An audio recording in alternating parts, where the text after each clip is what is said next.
When Sarah told me that marriage was holding her back, I stood frozen in disbelief.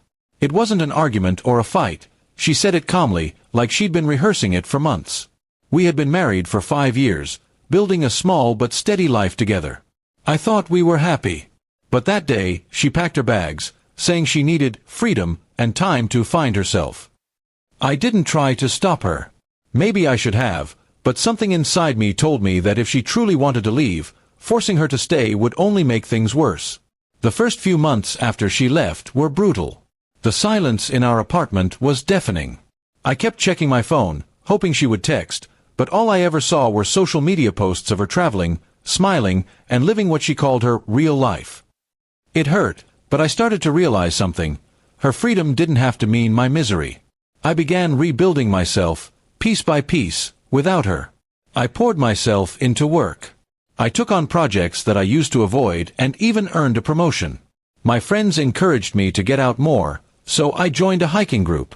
That's where I met Lena, quiet, thoughtful, and grounded. She didn't fill the silence with empty words.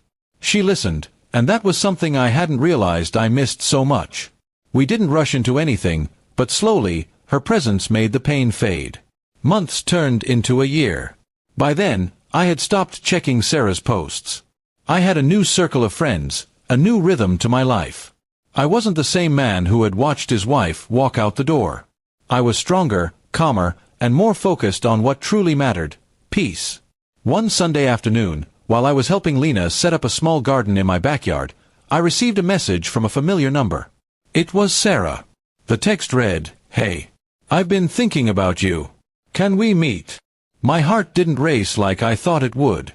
I simply stared at the message for a moment, then placed my phone down and continued planting. Later that night, curiosity got the better of me. I replied politely, asking what she wanted to talk about.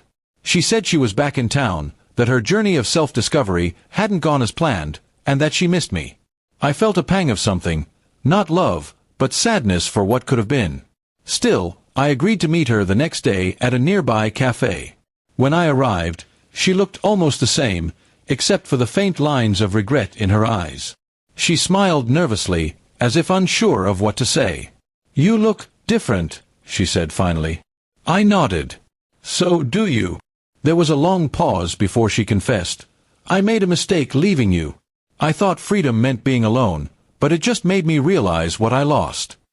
Her words might have once melted me, but now they only echoed hollowly. I told her I was glad she found clarity, but that my life had changed too. "There's someone in my life now," I said gently.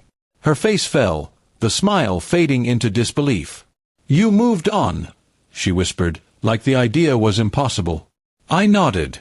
"It took time, but yes. I learned to be happy again." She blinked back tears, trying to hide her trembling hands. "I thought you'd wait for me," she murmured. "I thought you'd understand I just needed time." I sighed. I did wait, for months.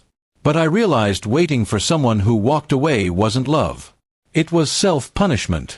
We talked for a while longer, mostly about the past. She told me about the people she met, the failed plans, and how nothing felt right. I listened, but I didn't feel anger or sympathy, just closure. When we stood up to leave, she asked, "Would you ever consider trying again?"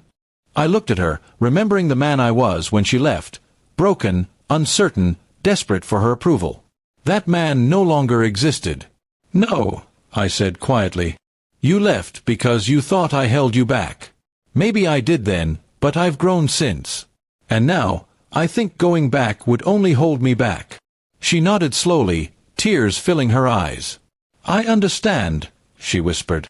As she walked away, I watched her go, realizing that this was the real goodbye, the one we never had a year ago. It wasn't bitter or dramatic, it was peaceful, like two pages turning in different directions.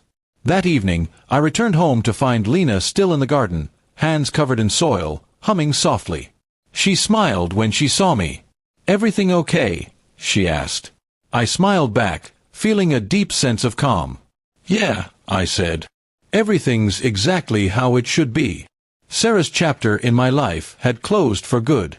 And though it had taken a year of pain, reflection, and growth, I finally understood something. Sometimes love isn't about holding on, It's about letting go so you can find who you're truly meant to be. From that day on, I stopped looking back. The past had already taught me everything I needed to know, and my future, the one I'd built on my own terms, finally felt like home.